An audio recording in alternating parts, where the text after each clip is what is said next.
Meus queridos irmãos, desejamos cumprimentarmos a todos com a paz do Senhor. Quero aqui agradecermos a Deus por esta oportunidade que o Senhor nos concede. Estamos aqui, estamos louvando a Deus por este privilégio de podermos agradecermos a Deus por este momento que nós temos de estarmos na presença do Senhor e somos gratos a Deus por este momento que Deus nos tem concedido para nos refletirmos um pouco a palavra de Deus, onde o Senhor tem nos dado graça e misericórdia de podermos louvarmos a Ele, engrandecermos o seu santo nome, porque Ele merece toda a honra, toda a glória, todo o louvor, toda a majestade. Sem Ele a gente não é nada, a gente somos pó, somos cinza, mas eu quero aqui agradecermos a Deus, nossos amigos. Quero agradecer aqui a Deus, nossos pastores. Quero agradecermos a cada obreiro da casa do Senhor. Agradecemos a Deus pelas nossas famílias. Somos gratos a Deus por aqueles que têm curtido, têm nos ajudado, orado, segurado conosco, para transmitir também a palavra de Deus para aqueles que necessitam, aqueles que precisam verdadeiramente uma palavra de Deus, uma palavra amiga. E nós vivenciamos um tempo difícil, um tempo que muitas pessoas estão turbuladas, muitas pessoas estão passando por um momento difícil, momento de crise, mas que cada um de nós possamos se segurar na presença do nosso Deus, porque é de lá que nós encontramos verdadeiramente refúgio, fortaleza, um socorro bem presente. Não tem outro momento especial de nós se abrigarmos, de nós termos um socorro imediato. A gente sabe que existe muitas coisas, muitas facilidades, mas verdadeiramente o nosso socorro vem de Deus.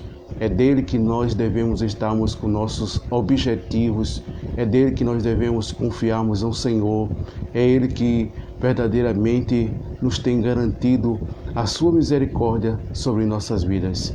Mas eu gostaríamos de podermos compartilharmos um pouco a palavra de Deus. Os irmãos sabem que é o momento da reflexão da palavra de Deus e gostamos de estarmos meditando, estamos verdadeiramente trazendo uma pequena reflexão da nossa incapacidade, da nossa pequenez, e eu gostaria de estarmos compartilhando com os queridos irmãos para estarmos neste momento a refletirmos o que a palavra de Deus ela nos tem a falar para nós.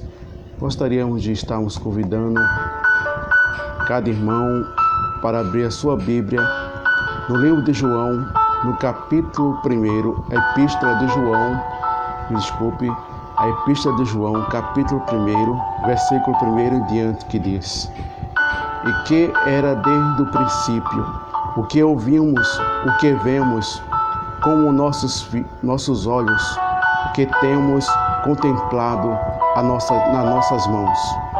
E tocaremos da palavra da vida, porque a vida foi manifesta em nós. Vemos e testificamos dela, e a vós anunciarmos a vida eterna, porque estava com o Pai e não foi manifestado. E o que ouvimos, e ouvimos isto: vós anunciais o que também tem a comunhão convosco, e nossa comunhão com o Pai, com seu Filho Jesus Cristo. Estas coisas vos escrevo para que vosso gozo se cumpra, e esta mensagem de que foi dada, e ouvimos as vossas e anunciamos o que Deus é luz, não há nele treva nenhuma. Se testificamos e temos comunhão com Ele, andamos nas trevas, mentirosos, não praticamos a verdade, mas se andamos na luz como Ele está, temos comunhão um com os outros. O sangue de Jesus Cristo, o seu Filho, nos purifica de todos pecado. Meus queridos, amados irmãos, Quero aqui agradecermos a Deus por este momento, desta pequena reflexão que a palavra de Deus ela nos traz para as nossas vidas, de um momento muito especial que a gente temos de louvarmos ao Senhor, de podermos estarmos trazendo esta pequena reflexão da palavra de Deus, onde possamos observarmos a primeira epístola universal, a carta a João, descrevendo este contexto bíblico de uma forma gloriosa, de uma forma que nos trouxe para nós uma grande firmeza para as nossas vidas. Sabemos que este momento especial que a gente temos de podermos refletirmos o que a palavra de Deus ela traz para as nossas vidas, onde possamos, num momento muito importante do ensinamento bíblico, o ensinamento que a palavra de Deus ela nos ensina a estarmos verdadeiramente em uma comunhão com Cristo, uma oportunidade que possamos observarmos quando a carta nos fala que desde o princípio o que ouvimos, o que vemos com os vossos olhos, o que temos contemplado nas nossas mãos e tocaremos na palavra da vida. E porque a vida foi manifestada em nós, vemos o que testificamos delas, vos anunciais a vida eterna, e estava com o Pai, e nós foi manifestado. Possamos observarmos esta clareza importante que a Bíblia nos mostra um texto muito importante quando a mesma carta a João, no Evangelho de João, no capítulo 1, possamos observarmos que a Bíblia relata que no princípio, estamos lendo este contexto bíblico para não estarmos errando as citações, para os irmãos entendermos e compreender o que a palavra de Deus ela nos ensina. No princípio era o Verbo, e o Verbo estava com Deus, e o Verbo era Deus, e ele estava no princípio com Deus. Possamos observarmos o que a ministração que a palavra de Deus traz para nós, o que desde o princípio, o que ouvimos, o que vemos com os nossos olhos, o que tocamos completamente nas nossas mãos, tocaremos a palavra da vida. Glória a Deus. Possamos observarmos verdadeiramente esta mensagem que traz para nós uma grande importância para a humanidade, quando o plano divino, o plano de Deus para a humanidade, quando o apóstolo São Paulo, descrevendo a sua carta em Romanos, possamos observarmos que ele relata verdadeiramente que todos pecaram e destituído estava da glória de Deus. E nós observamos que esta grande verdade, este grande relato, quando começamos a observarmos em Gênesis, que nos falamos da mesma característica, da mesma forma, quando possamos observarmos Gênesis capítulo 1 e versículo 1 em diante, que diz: no princípio criou Deus os céus e a terra era sem forma e vazia, e havia trevas sobre a face do abismo, mas o Espírito de Deus se movia sobre a face das águas. E disse Deus: hoje a luz, houve luz.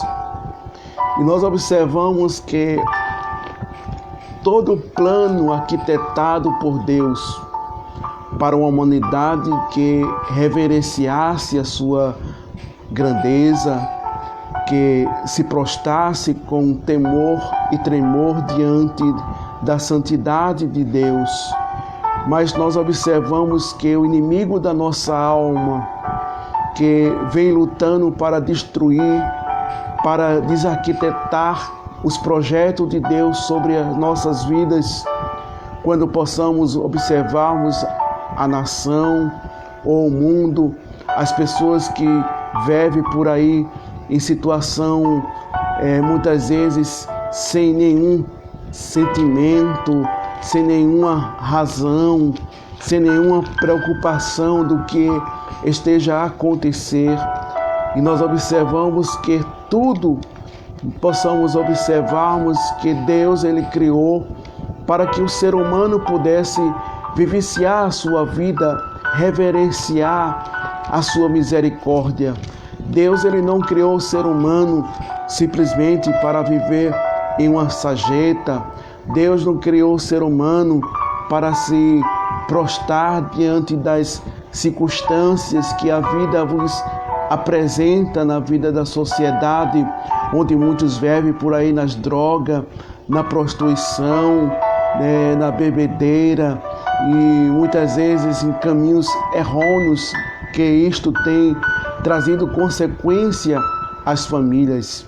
Isso tem trazido verdadeiramente situações muito desapercebidas às pessoas que vivem aí fora como a sua vida não tivesse sentido.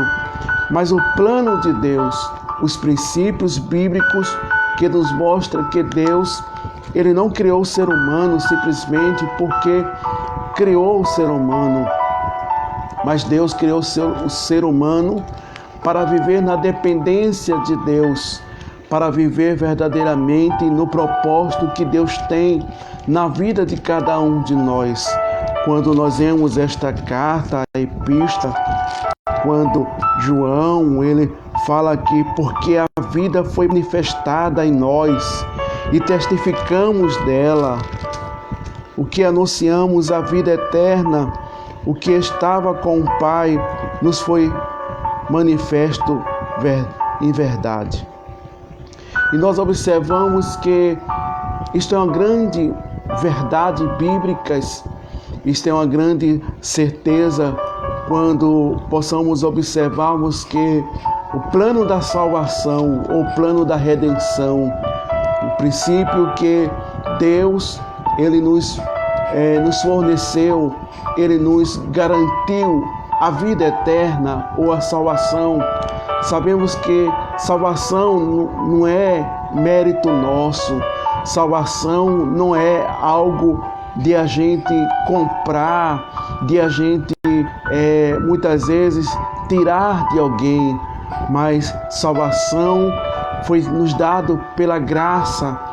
Deus ele nos manifestou, ele ofereceu o seu próprio Filho para nos trazermos o perdão dos nossos pecados, porque estavam destituídos da glória de Deus.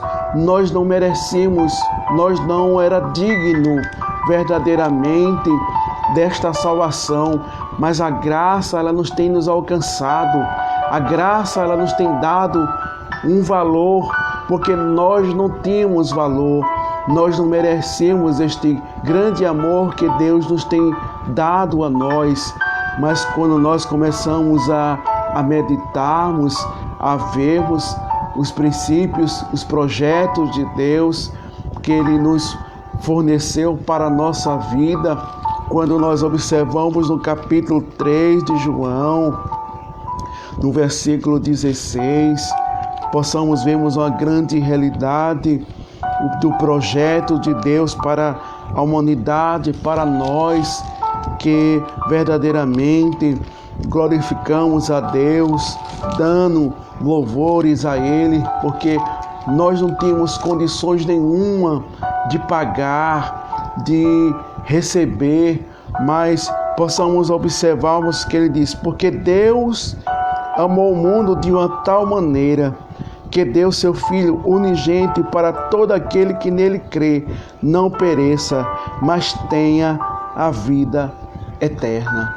É esta vida que é verdadeiramente expressada quando a Epístola Universal, quando João ele fala, porque a vida foi manifestada em nós, e vemos e testificamos dela, vos anunciais a vida eterna, o que está com o Pai, que nos foi manifestada.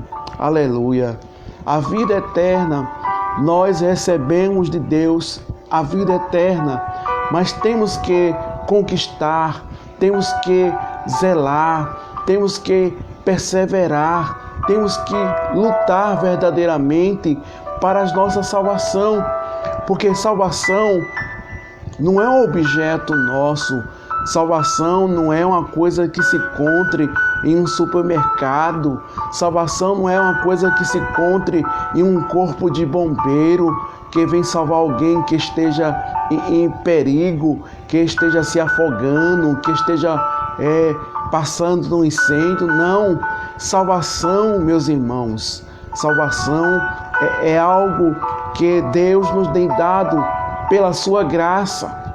Hoje vivenciamos pela graça, mas possamos observar que muitas pessoas brincam, muitas pessoas acham porque ser salvo é ser salvo para sempre. Não, tem que lutar, tem que perseverar, tem que viver uma vida de santidade, tem que viver uma vida verdadeiramente de comunhão com o Espírito Santo de Deus.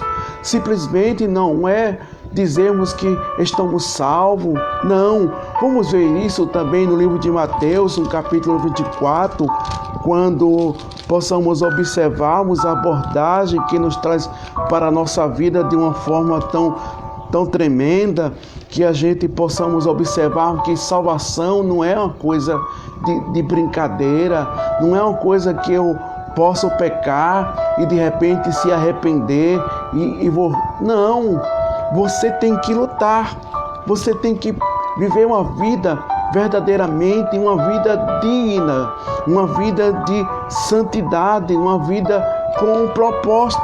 Mas vamos ver isso no capítulo 24 de Mateus, versículo 13, que nos diz assim: mas aquele que perseverar até o fim será salvo, porque este evangelho do reino será pregado a todo mundo e testemunha a todas as nações. Aí então virá o fim.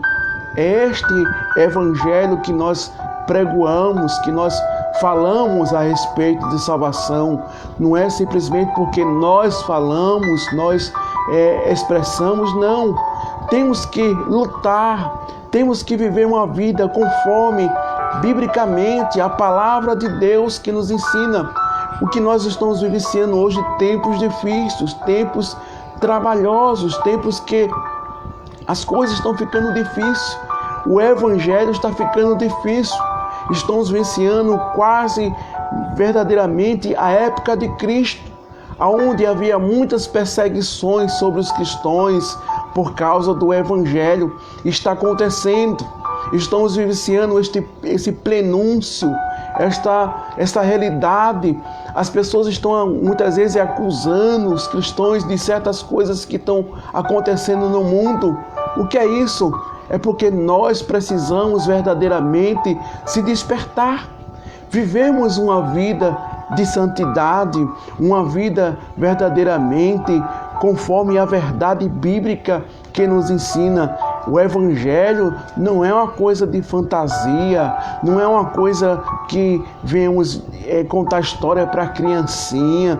Não, o evangelho é poder de Deus.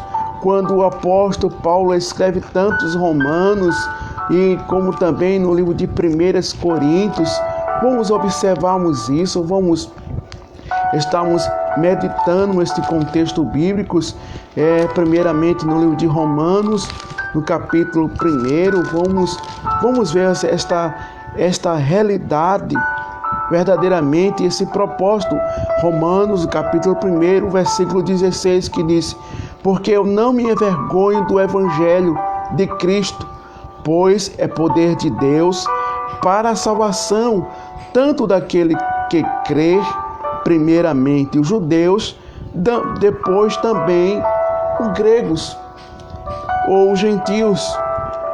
Nós observamos que, porque nele nos descobrimos a justiça de Deus, da fé em fé, como está escrito, mas o justo viverá da fé. Aleluia. O evangelho que nós pregamos não é aquele evangelho o evangelho da prosperidade, o evangelho que nós não vamos passar por sofrimento nenhum, nós não vamos passar por perseguições, nós não vamos passar por situações difíceis, não. Nós observamos que Cristo, ele passou por dificuldade. Cristo, ele passou por um momento difícil, porque nós não passamos por um momento difícil. Nós estamos sujeitos às mesmas consequências. Nós vamos passarmos por estas situações. Não existe evangelho que tenha paz, que tenha união com as coisas do mundo. Ou nós somos crentes para servir a Jesus e renunciar ao mundo, ou nós somos do mundo para viver como as práticas que o mundo oferece. Não, nós somos verdadeiramente crentes, somos a luz, somos o sal desta terra. Se o sal foi sempre, para que ele serve? O crente, ele não pode ter a mesma natureza que o mundo pratica. O mundo pratica a injustiça, mas nós praticamos a justiça. O que é reto, o que é verdadeiro, o que é puro. Deus não vai aceitar qualquer bagagem, Deus não vai aceitar qualquer coisa por aí, não.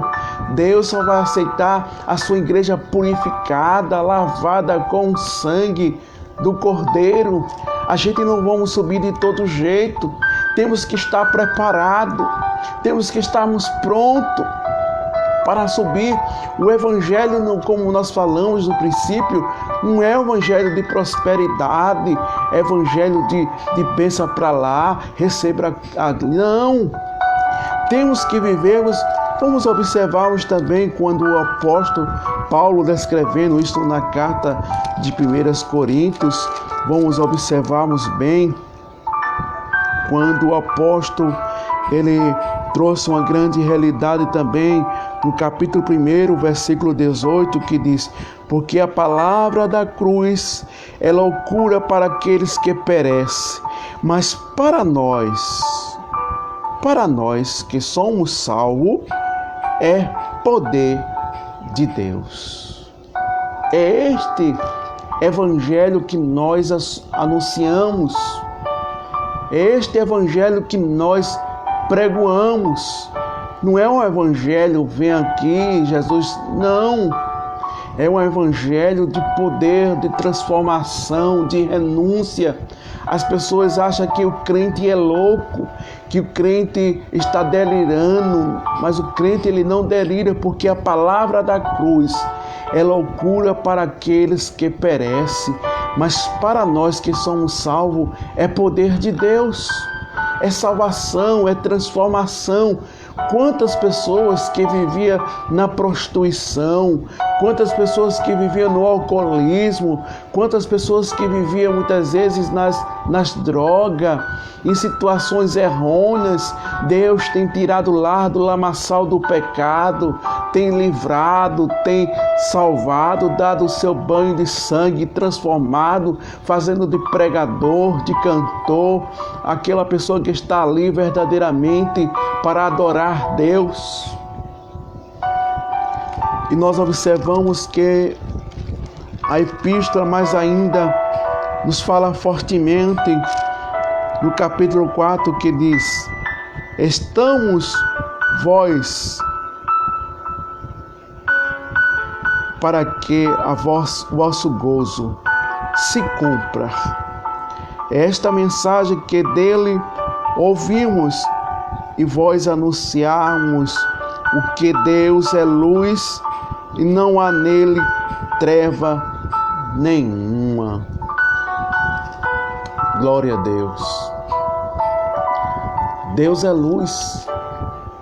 O que é que se pode compartilhar o crente com as coisas do mundo? Como o crente ele pode ter conveniência com as coisas do mundo? Não, o crente ele não pode verdadeiramente viver uma vida que o mundo oferece. Ele não pode verdadeiramente vivermos a prática que o mundo pratica, maldade, malícia, mentira, coisas que não agradam. Deus é luz. Deus é luz. Ele não é treva. Se nós amarmos o mundo, o amor de Deus não está em nós. A gente não pode termos comunhão com as trevas. A gente não pode verdadeiramente compartilhar com as coisas do mundo. A gente somos diferentes. Você já pensou um crente que fala a palavra de Deus, que salva, que liberta, que transforma, praticar as coisas do mundo dentro da casa do Senhor, vivenciarmos o que o mundo oferece, as práticas mundanas, trazer para dentro da casa do Senhor, a gente possamos observarmos que quando a Bíblia nos mostra, quando no livro de Êxodo foi constituído o irmão de Moisés, Arão, seus filhos, para estar lá no serviço sacerdotal, para servir o povo, para fazer seu sacrifício, para que Deus pudesse perdoar os pecados daquele povo, que aquele povo pecava e o sacerdote oferecia, mas nós observamos que os filhos de Arão foram sacrificar sacrifícios que não estavam adequados com o objetivo de Deus. Quantos estão oferecendo sacrifício a Deus de todo jeito, de toda maneira, pensando que Deus é bagulho, pensando que Deus ele tem que aceitar de todo jeito as minhas... Não! Deus, ele não aceita verdadeiramente nem tudo. Eu tenho que viver uma vida santa diante do altar de Deus. Eu não posso oferecer fogo estranho. Eu não posso oferecer verdadeiramente aquilo que não agrada a Deus. Quando nós vemos em Romanos, vamos observarmos isso. Romanos capítulo 12, versículo 12 primeiro, a gente vamos observarmos verdadeiramente que quando entramos na casa do Senhor, temos que termos verdadeiramente o temor e tremor. A gente não pode entrar na casa do Senhor e se achar que estamos em casa para se oferecer sacrifício de todo jeito, de toda maneira. Não, a gente não é treva, a gente é luz, somos a luz do mundo. E o Senhor espera de nós que vivemos uma vida santa, uma vida íntegra diante do seu altar. Romanos capítulo 12, versículo 1 diante que diz: rogo-os, irmãos, pela compaixão de Deus, que apresenteis vossos corpos em sacrifício vivo, santo e agradável a Deus, que é o vosso culto racional. E não vos conformei, não vos conformei com este mundo, mas transformai-vos pela renovação do vosso entendimento, para que experimentei qual seja a boa, agradável, perfeita vontade de Deus.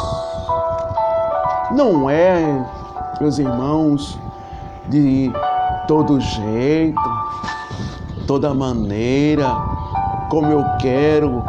Não. Deus é luz. Deus não é treva. Deus não se compartilha com as coisas das trevas. Deus, ele é luz. Vejamos aqui, esta mensagem que foi dele, e ouvimos e vos anunciamos que Deus é luz, não há nele treva nenhuma. Oh, glória a Deus. Aleluia. Isso é uma grande realidade, meu irmão. Isso é uma grande verdade bíblica. A gente temos que estarmos preparados. Temos que estarmos verdadeiramente com a palavra de Deus. Ela nos prepara, ela nos policia, ela nos ensina o caminho certo, a verdade. A Bíblia ela não foi escrita simplesmente para nós interpretarmos de uma forma que nós queremos, nós entendemos.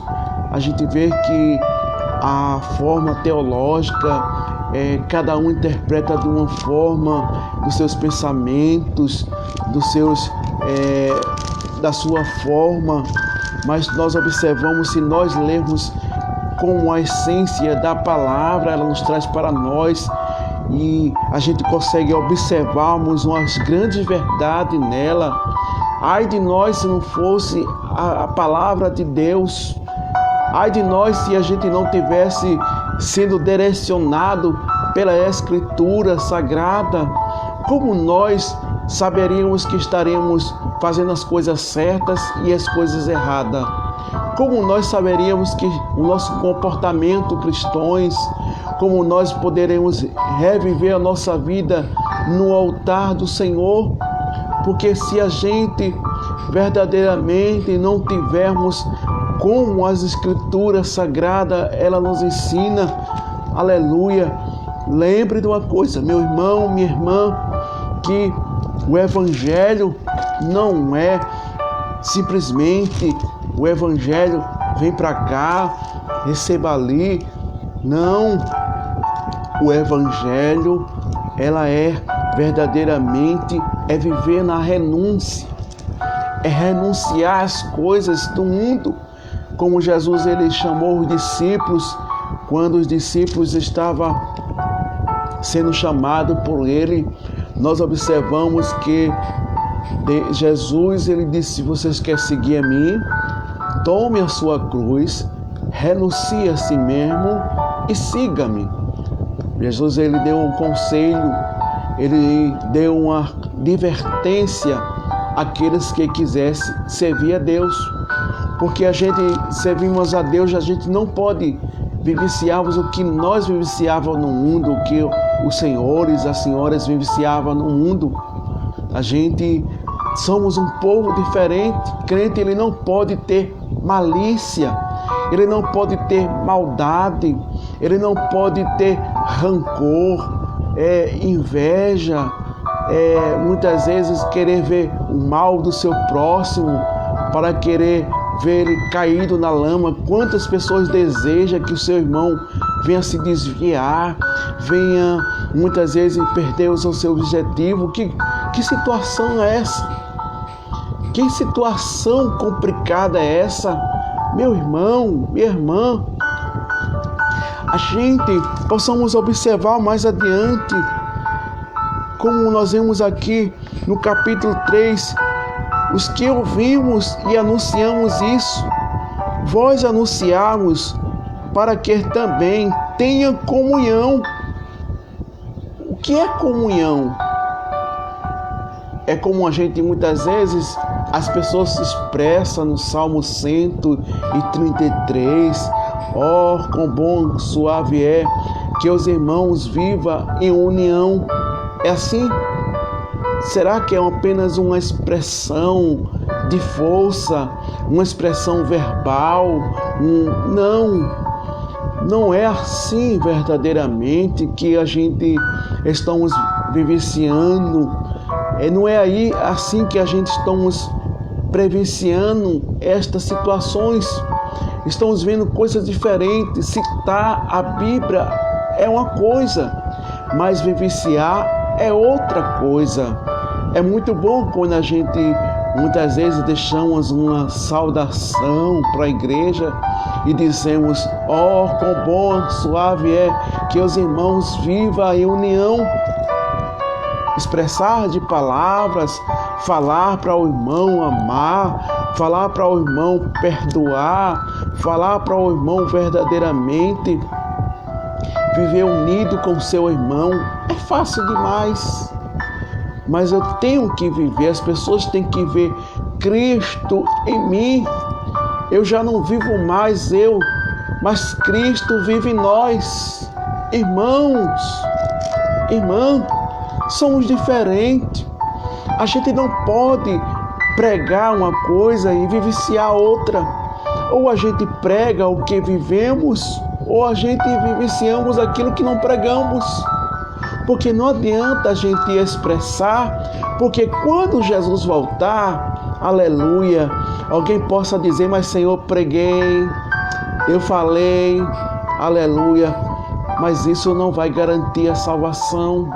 O que vai garantir a minha salvação, o que vai garantir meu passaporte, é eu pregar e viver a palavra de Deus. Porque o salmista Davi, como muitas vezes nós relatamos e falamos, nós observamos no capítulo 15 de Salmos, vamos ver isso, Salmos 15, se os irmãos têm a sua Bíblia, nos acompanhem nesta reflexão de ensinamento bíblico para a gente aprender as verdades, o que a Bíblia nos ensina, o que é ser cristão. Ser cristão não é simplesmente pegar a Bíblia e ir para a igreja, voltar da igreja e ir para casa, pegar a Bíblia, não, e estar lá sentado no banco, louvando, cantando, pregando. Não, a gente temos que viver este princípios bíblico, esta verdade, porque a gente precisa esclarecer. Não é simplesmente encher uma congregação de muitos crentes e dizer a minha congregação tem muitos crentes, mas precisa ser ensinado as verdades, a palavra de Deus como ela é, porque nem sempre é o que as pessoas estão vivenciando. Hoje nós observamos que a melhor preferência é aquele pregador que receba a tua vitória, Deus vai fazer agora coisa nova agora, e muitas vezes pega versículos, isola e começa a dar à igreja, mas não é assim não. A igreja precisa saber estar conscientemente das verdades, porque o caminho do céu, meu irmão, o caminho do céu, minha irmã, não é ali não.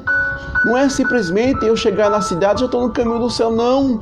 O caminho do céu é longo, há espinho, há curva, há momento de noite escura, há momento que muitas vezes o lençol vai ficar curto, há momento que a situação vai ficar a reversas, difícil em nossas vidas. São situações que muitas vezes a gente vai chorar, a gente vai sorrir, a gente vai se lamentar, muitas vezes as forças vão se acabar, muitas vezes a gente sentimos que Deus não está conosco. É o caminho do cristão, é este o objetivo que nós estamos caminhando para o céu. Nem pense que você vai pegar uma rosa, aleluia, uma rosa vermelha, uma rosa verde. Não! A gente vamos pegar os espinhos também.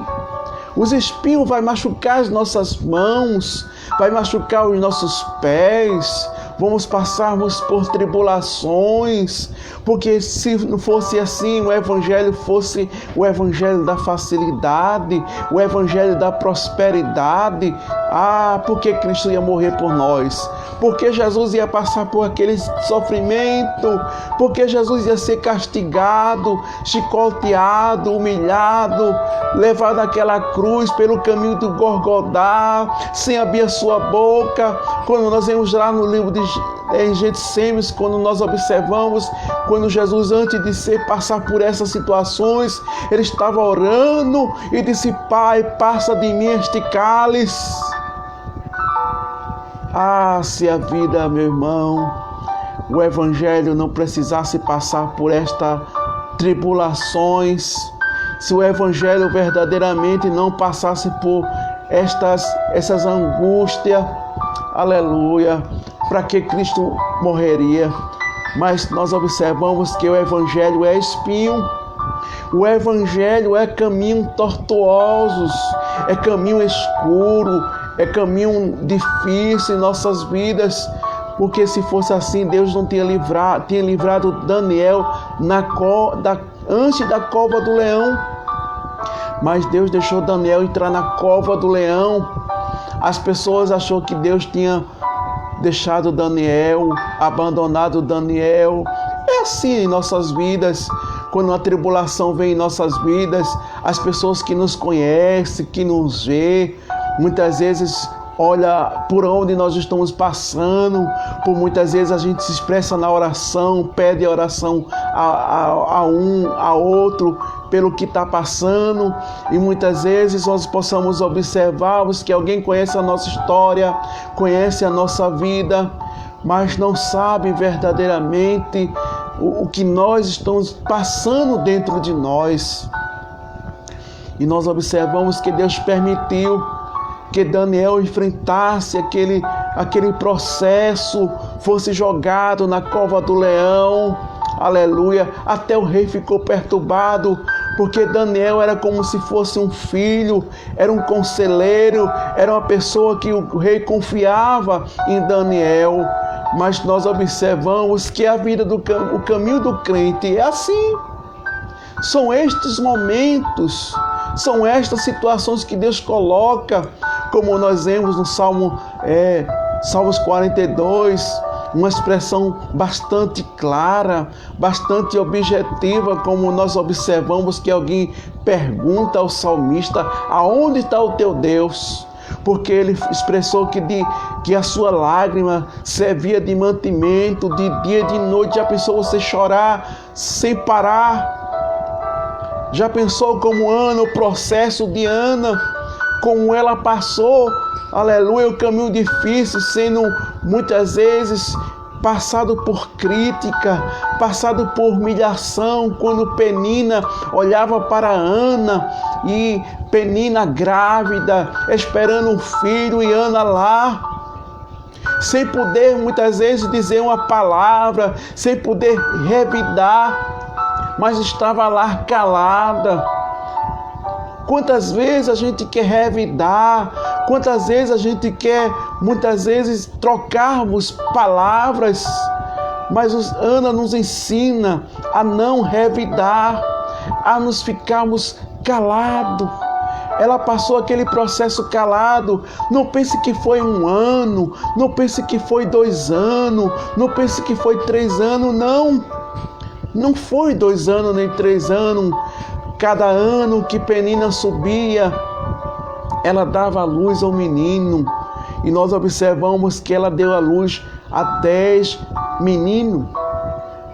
E nós observamos que havia ainda umas situações que ela tinha que deixar os seus filhos de mamar.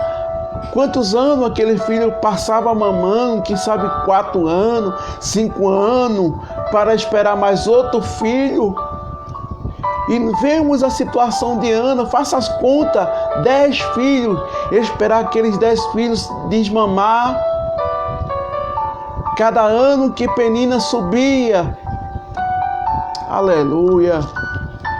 Veja que as lágrimas de Ana serviam de mantimento de dia e de noite.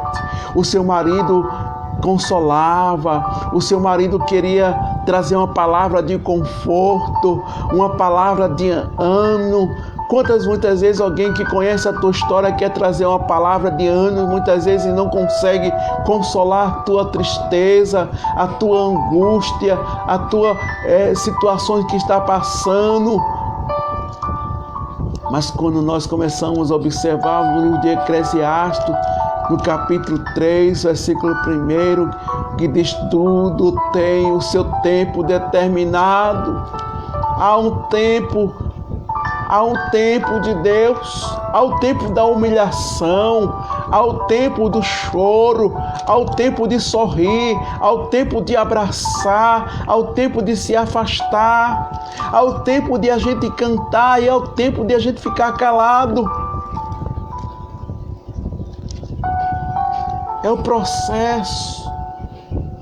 Quanto nós estamos aqui na terra, vamos passarmos por esse processo.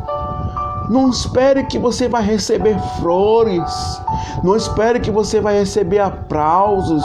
Não espere que você vai receber uma palavra muitas vezes confortante aquilo que você esteja a passar. Muitas vezes você vai receber palavra que lhe fira, lhe machuque, lhe oprime, lhe chame muitas vezes de pessoas que não é vencedor. Você não vai receber vitória, Deus tem esquecido, ou até palavras, muitos que ferem muitas vezes os nossos corações.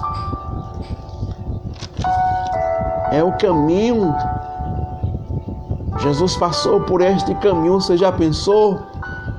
O nosso mestre, nosso pai, o nosso amigo, o nosso Deus, passar por estas situações. Por quem? Por nós. Mas Ele nos ensinou o caminho do Golgotá. Ele nos ensinou verdadeiramente o caminho que não era largo, era um caminho estreito. É no caminho estreito. A vida é essa.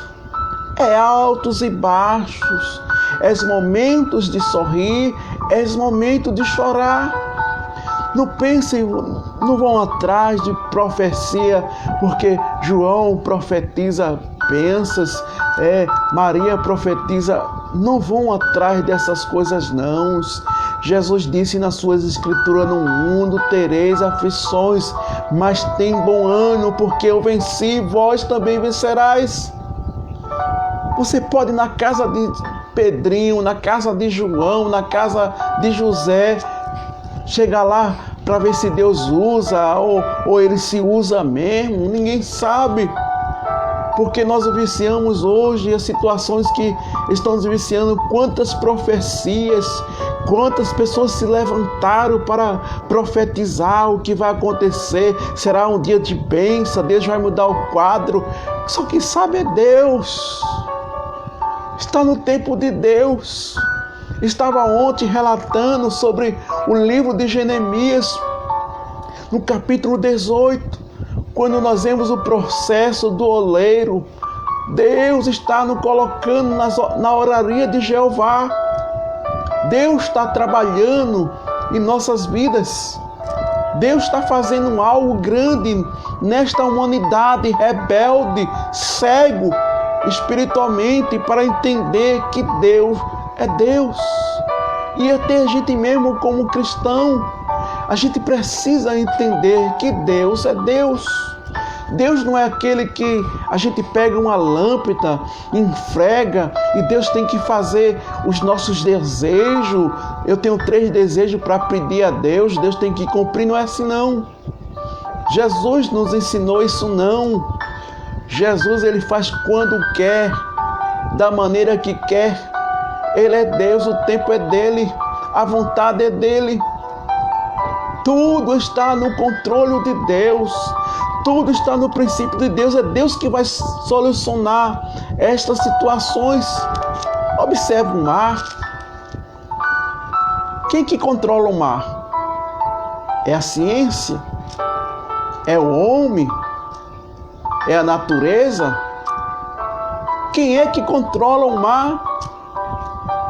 É Deus que controla o mar. Deus está no controle. Não adianta você ir para um lugar porque está profetizando que Deus vai abençoar, que Deus vai abrir porta, que Deus... Meu irmão, assim como Deus cuida dos passarinhos que não trabalha, que não semeia, Deus cuidará da gente. Temos que confiarmos, temos que colocar a nossa vida no altar de Deus. Observe as Escrituras, leia a sua Bíblia, examine a sua Bíblia, não vá para tal lugar, não pega muitas vezes sua rede social para ver quem é fulano que está pregando para dar bênçãos, para fazer maravilha. Eu vou na casa de Maria para... Não! Pegue a sua Escritura sagrada, vá ler, vá meditar, vai observar. Tudo o que está acontecendo está aqui, na palavra de Deus. Assim Deus seria mentiroso. Para que a gente precisava da palavra de Deus? Para que Deus nos avisaria, deixava acontecer assim mesmo. Mas Ele nos avisou. Vamos observarmos isso na Sagrada Escritura, no mesmo livro que nós lemos, Mateus, no capítulo 24. Talvez porque alguém não tenha lido, não tenha observado. Vamos ver isso no Mateus capítulo 24, versículo 3 em diante, que diz: estando assentado no Monte das Oliveiras, chegou-se a ele os seus discípulos em particular e dizendo: quando será estas coisas e que sinal haverá a tua vinda e o fim do mundo?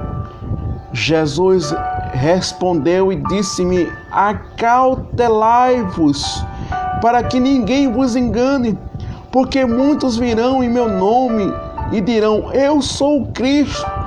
Enganarão a muitos, e ouvirão de guerras e rumores de guerras, e olharão a vós e assusteis, porque é mister que tudo isto aconteça, mas ainda não é o fim, porque se levantarão nação contra nação, reino contra reino, haverá fome, peste, aleluia, terremoto, e virão lugares.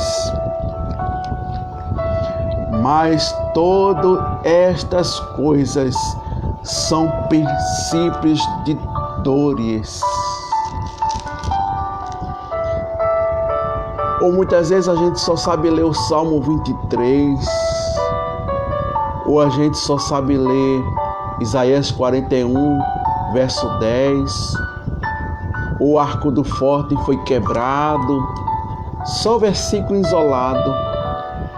Temos que ler a Bíblia, temos que ler a Bíblia, para não ficarmos desapercebidos. Eu não sei se os irmãos, se as irmãs entenderam, se os irmãos compreenderam que é os fins do tempo. São coisas que vão acontecer. Já pensou? Como estamos observando que está para acontecer as perseguições, não perseguições irmão contra irmão, mas a perseguição do mundo. O mundo, ele nos odeia. Não pense que o mundo, ele nos abraça, o mundo, ele ama a gente. Não, o mundo nos odeia porque praticamos a justiça de Deus, falamos que é verdade. Com Deus não tem arrumadinho, não tem jeitinho. Tá errado, tá errado. É pecado, é pecado. Não existe verdadeiramente um jeitinho, como se diz, jeito brasileiro, um jeitinho. Não existe verdadeiramente a palavra de Deus para nos alertar, para mostrar as verdades bíblicas que estamos a vivenciar. Jesus está voltando, Ele está vindo, está acontecendo tudo isso. Isso não vem de hoje, isso não vem de agora, isso já vem no princípio. Isso já vem no princípio, no começo e no fim. No passado, no futuro e no presente.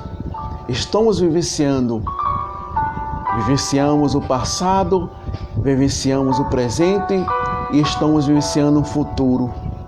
É o futuro, é a realidade, é o que está acontecendo, é o que nós estamos vendo.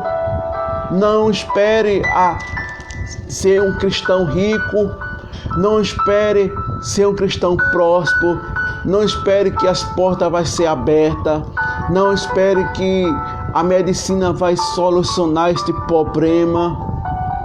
Você sabe quantos anos vai solucionar?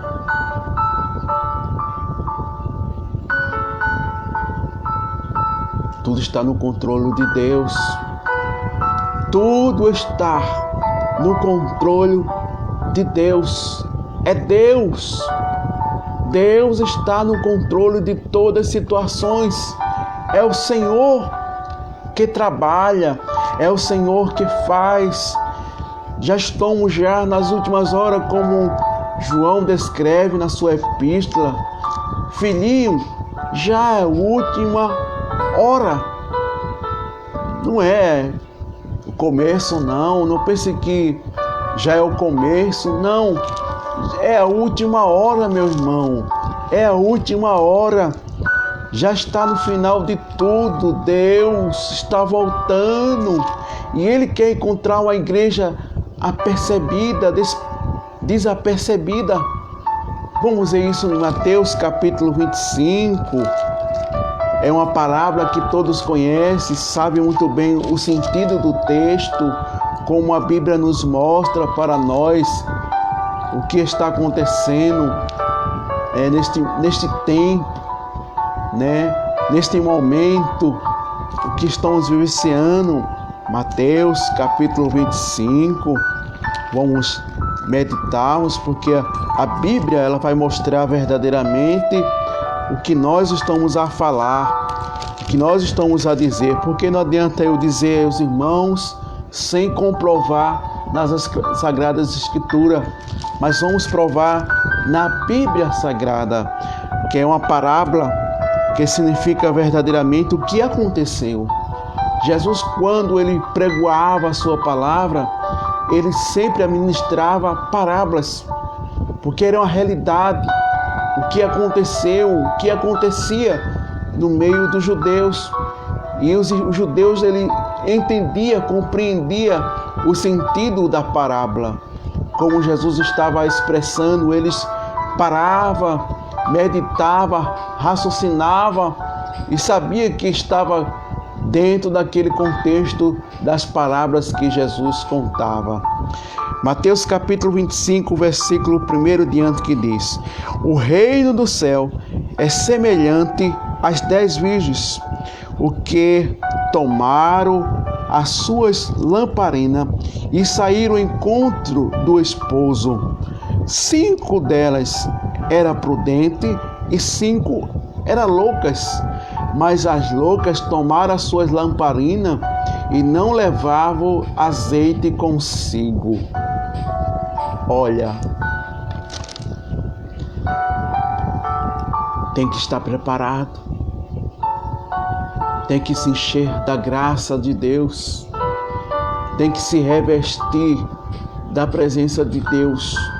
Não é simplesmente eu colocar uma roupa que se pareça, uma Bíblia que carregamos. Não é assim. Tem que estar preparado, tem que estar cheio do azeite de Deus, tem que estar revestido da graça, tem que estar verdadeiramente de atalaia. Não é desapercebido, não não. Tem que estar verdadeiramente conforme as Escrituras Sagradas. Ela nos relata, ela nos mostra para nós, quando nós vemos Mateus 26, versículo 41, que diz: vigilais e orai, para que não entrei em tentações. Na verdade, o espírito está pronto, mas a carne é fraca. Não é simplesmente, meu irmão, minha irmã, que nós estejamos simplesmente dizer: eu sou crente de tal igreja, eu faço parte de um corpo, de um órgão, ou de um corpo de obreiro. Não. Tem que estar, como se diz, vigilai e orai, para que não entrei em tentações. Na verdade, o espírito está pronto, mas a carne é fraca. Tem que estar, irmão, irmãs, tem que estar apercebido, tem que estar de atalaia, tem que estar pronto. Não é de todo jeito, não é de toda maneira. O arrebatamento vai acontecer. Vamos observarmos que verdadeiramente vai acontecer o arrebatamento da igreja, que se encontra no livro de 1 Coríntios, no capítulo 15, se não me engano, versículo 52 em diante. No momento, no abrir e fechar dos vossos olhos, até a última trombeta, porque tocará e soará. Os mortos ressuscitarão incorruptível e nós seremos transformados, porque convém que isto se corrompe, se revista da incorruptibilidade, que isto é imortal, se revista da imortalidade. Quanto isto que corruptível se revista da incorruptibilidade, desde isto o que é imortal se revista da imortalidade. Então se cumpra-se a palavra do que está escrito: a trombeta for, os mortos se revirão. Onde estão os mortos? E os teus aguilhões? Onde está o inferno e a tua vitória? Aleluia. Glória a Deus. Vai acontecer, meu irmão. Vai acontecer. Aleluia. Porque, meus amados irmãos, aleluia, sede firme e constante, sempre abundante na obra do Senhor, porque o vosso trabalho tem um galardão e o Senhor virá. A tua obra tem uma recompensa, é a vida eterna. Algumas pessoas talvez possam levar por sentido: eu vou trabalhar para Cristo, vou pregar, vou fazer acontecer, aí Deus vai me dar casa, vai me dar carro, vai me dar bem material. Não é isso não. Não é estas coisas. Mas verdadeiramente o que Deus tem para dar à igreja é uma recompensa maravilhosa. É de um dia, aleluia, o nosso corpo vai se revestir da incorporeidade. O nosso corpo será transformado. Receberemos um novo corpo. Não um corpo incorruptível, mas um corpo transformado. Aleluia. Porque a trombeta de Deus vai soar. E aqueles que foram mortos, não importa qual lugar alguém morreu, se foi no alto mar, se foi no incêndio, se foi atropelado, se morreu por causas naturais, por algumas enfermidades, se aqueles que perderam as suas pernas, seus braços, tiveram que arrancar os seus olhos, passaram por estes processos, mas a Bíblia nos mostra que nós receberemos um corpo incorruptível, um corpo celestial. Aleluia. Ninguém vai chegar lá faltando braço, faltando perna, faltando os seus olhos, faltando alguma coisa no seu corpo. Aleluia. Aqueles que foram mortos pelo alto mar. Aleluia. Aqueles que foram queimados. Glória a Deus. Aleluia. mas eles receberão um corpo incorruptível, porque a terra dará, aleluia, um novo corpo, aleluia, porque a trombeta de Deus vai soar e nós seremos, aleluia, arrebatados. Os mortos, aleluia, os mortos em Cristo ressuscitarão primeiro. Depois nós, aonde tiver, no trabalho, em casa, aonde nós tivermos, seja na rua, seja em casa, seja trabalhando, não importa qual hora, mas a Bíblia nos mostra que à meia-noite, se ouvir um som, aí vem o noivo, é a trombeta de Deus, aleluia, é a trombeta de Deus, ela vai soar, aleluia, e aqueles que estiverem vivos, não importa se ele está na Argentina, não importa se está no Brasil, não importa onde quer que esteja, se ele é fiel, se ele vive uma vida, se vivemos uma vida verdadeiramente como as Escrituras Sagradas nos ensinam, aleluia, nós vamos participar deste grande arrebatamento.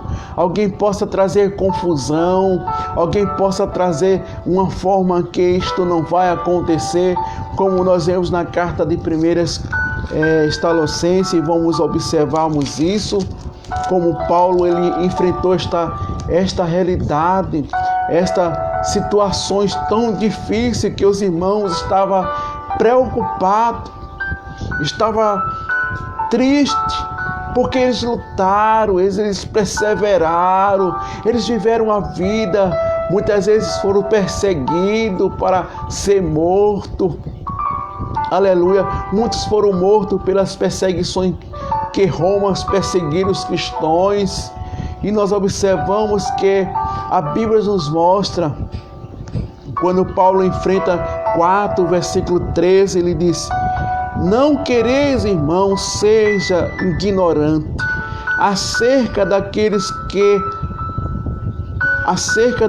que dormem, para que não vos entristeça, como os demais que não têm esperança. Quanto crente não tem esperança sobre o arrebatamento? Quantos cristãos já não têm mais essa esperança? Vive sua vida absoluta, vive sua vida simplesmente como não houvesse amanhã, vive a sua vida como Jesus nunca fosse voltar, mas Ele vai voltar, Ele vai vir. E nós observamos que isso estava acontecendo na igreja tessalônica. A igreja estava passando por esse processo. Você já pensou um homem como Paulo, passando uma situação como essa, que instruiu a igreja, ensinou a igreja, preparou aquela igreja para a vinda do Senhor, para os acontecimentos, para as perseguições que Roma perseguia os cristãos para decapitar, para queimar vivos, jogar muitas vezes nas arenas, para as pessoas rirem, para as pessoas se emocionar com a situação que aqueles irmãos enfrentavam, não importava se era mulher, se era criança, mas nós observamos que os romanos pegavam os cristãos, jogavam ali na arena, e aqueles irmãos que eram jogados na arena, abriam aquelas jaulas, os leões iam devorar, ia perseguir, ia matar aqueles irmãos, e as pessoas riam, e as pessoas via aquele como se fosse um espetáculo, aleluia. Mas, meus irmãos, vai acontecer, Jesus vai voltar, Jesus ele vai vir buscar a sua igreja, e nós observamos isso.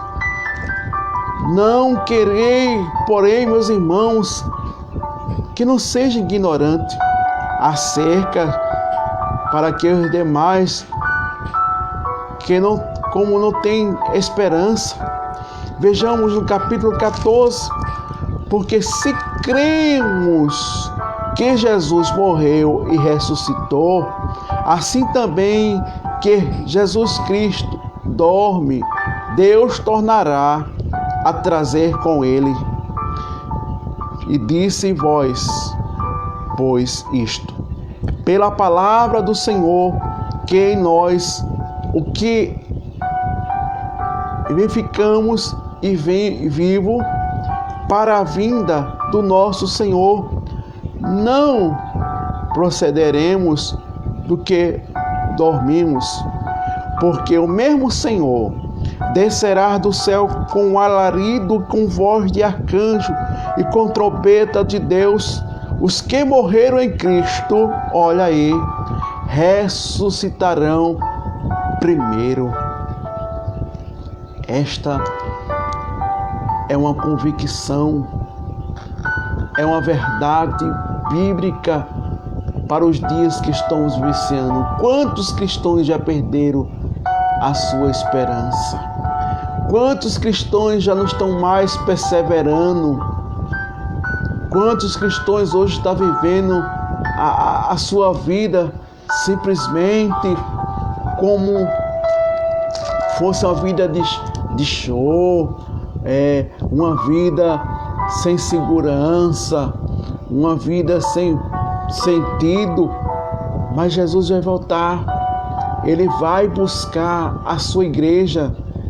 É o tempo, é o momento de a gente começarmos agora a vermos o que está acontecendo, o que nós estamos viciando. Quanto chega para enfriar, para muitas vezes tirar o crente do seu propósito, tirar o crente daquilo que ele crê, daquilo que ele acredita, daquilo que ele vivencia. Traz muitas vezes aquele crente para sair da verdade, da palavra de Deus, deixar verdadeiramente de vivenciarmos o que a palavra de Deus nos ensina. Jesus está voltando, Ele está perto, Ele vai voltar. E este será um grande acontecimento que as pessoas vão se espantar, as pessoas vão ficar atônicas, as pessoas vão ficar como uma mulher que se dá uma luz, uma criança. O mundo vai gemer como uma mulher está pronto para dar uma dor de parto. É o que vai acontecer. Se Jesus voltasse hoje, veja que situação difícil. O mundo está vivenciando tempos difíceis, onde muitas pessoas estão perdendo seus entes queridos, muitos estão frustrados, outros estão oprimidos, outros estão com medo. E se Jesus voltasse agora, que situação o mundo vivenciaria? Que circunstância seríamos estas situações? Mas Jesus está nos alertando. Ele vai voltar. Não sei se é hoje, não sei se é amanhã, eu não sei se é depois, mas Ele vai voltar. É tempo de preparação, é tempo de nós ajuntarmos os nossos pés, colocar a nossa vida em ordem, a nossa vida diante do altar do Senhor, porque Ele vem buscar a sua igreja. Jesus vem buscar a sua igreja e a gente precisamos verdadeiramente estarmos diante do altar de Deus. Jesus está voltando, mas que os irmãos possam meditarmos e guardar a sua palavra para vivenciarmos este dia, para vivenciarmos este momento glorioso que as portas do céu vai abrir e uma igreja que passa por enfermidade, passa por humilhações, não é aceito pela sociedade, não é aceito muitas vezes pela sua parentela, mas vai chegar lá aleluia, vai ser recebido, vai receber. Quantos vão receber a coroa? Quantos vão receber o galardão? Não porque trabalhou por interesse, porque a gente trabalhar para Cristo por interesse, para Deus me abençoar, não, faça a obra de Deus com amor, com prazer, para Deus. Não olha quem, não olhe, aleluia, se alguém vai lhe ver, se alguém vai perceber que você é um grande homem de Deus, uma grande mulher de Deus. Faça a obra de Deus com amor, faça para Ele, faça escondido. Paulo muitas vezes, apesar de ter tanta experiência com Deus, mas muitas vezes ele nunca relatava aquilo que ele viu. Aleluia. Deus levou Paulo aos céus, mostrou a grandeza, a magnificência. Paulo teve uma oportunidade maravilhosa, mas ele nunca disse que foi ele. Ele nunca se expressou que era ele. Mas ele disse: eu conheço alguém que viu os céus, contemplou as maravilhas. Aleluia. É que nós possamos verdadeiramente fazer a obra de Deus para Deus. Não para alguém, não para João, mas para Deus. Faça a obra para Deus ver, não para que alguém veja.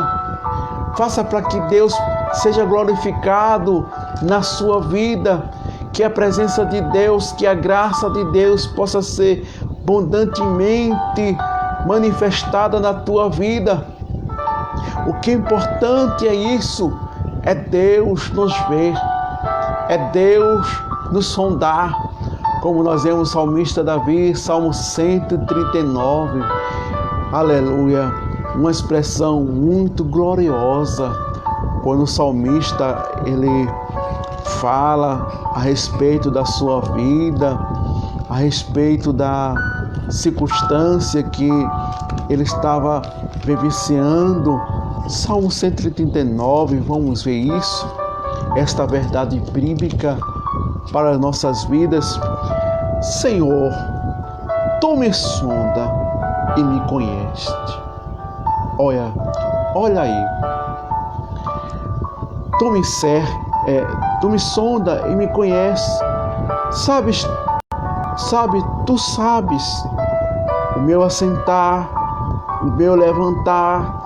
De longe tu me entende, os meus pensamentos, me cerca o meu andar, o meu deitar, conhece todos os meus caminhos, não havendo ainda palavra, aleluia, ainda que nós não tenhamos palavras, mas Deus conhece.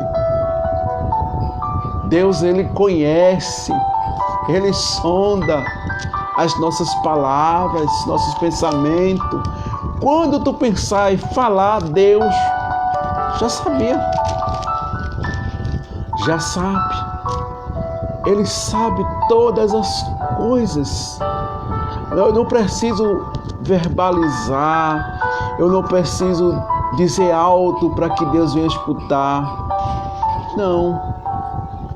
Só eu pensar aqui, Deus já sabe o que eu pensei. Deus já sabe o que vós pensaram. Deus conhece os vossos pensamentos, o que pensa de mim, o que pensa de alguém. Aleluia. Deus conhece verdadeiramente. Deus, Ele sonda. Ele é Deus Todo-Poderoso. Ele é Senhor. Mas que Deus nos ajude, que Deus tenha de misericórdia de nós, que possamos guardarmos esta palavra.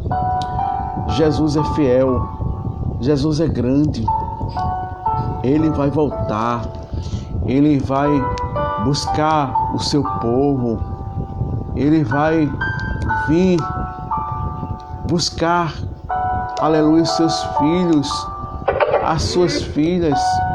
Ele vai voltar para buscarmos verdadeiramente a sua igreja. Que Deus nos abençoe, que Deus nos guarde. Que o Senhor continue abençoando a sua igreja. Agradecemos a Deus, os irmãos, as irmãs por esta oportunidade. Agradecemos a Deus pelos senhores, agradecemos a Deus pelos irmãos em Araçoiaba, nosso irmão Gevani, sua família. Agradecemos a Deus pelo nosso irmão Léo Judá, agradecemos a Deus pelo nosso irmão Eliabe, agradecemos a Deus pelo nosso querido pastor, pastor Ismael de Oliveira, agradecemos a Deus pelos nossos irmãos, minha sogra, Ruth Maria Alves, agradecemos a Deus pela nossa família, agradecemos a Deus pela vida de cada um dos irmãos que tem cooperado, que tem nos ajudado. Ore por nós para que o Senhor nos tenha dado graça, que Deus nos ajude para que possamos fazermos a vontade de Deus. Eu não sei de nada, eu não tenho capacidade. Estou aqui na dependência de Deus, na dependência das vossas orações, para que a gente possamos falarmos da verdade, da palavra de Deus, porque precisamos. Lembre de uma coisa: o Evangelho não é Evangelho que as pessoas pensam aí fora. Não. O Evangelho de Deus passa pelo processo, passa pelos caminhos espinhosos, passa por um momento difícil em nossas vidas, mas a gente precisa verdadeiramente estarmos preparados, porque o Senhor vai voltar, Ele vai buscar. Aleluia, uma igreja forte, uma igreja preparada, uma igreja pronta, é aqueles 300. Os 300 de Gideão. Deus não veio buscar título de... Não. Deus não veio buscar... Não. Deus veio buscar os fiéis. Como Salmo 101, versículo 6. Os meus olhos procurarão os fiéis da terra. Não é os fiéis. Não é... Não. Mas é os fiéis da terra. Ele vem buscar. Aleluia. Que possamos estarmos de atalaia. Que Deus continue abençoando a cada irmão. Agradecemos a Deus pela sua vida. Deus abençoe a cada um.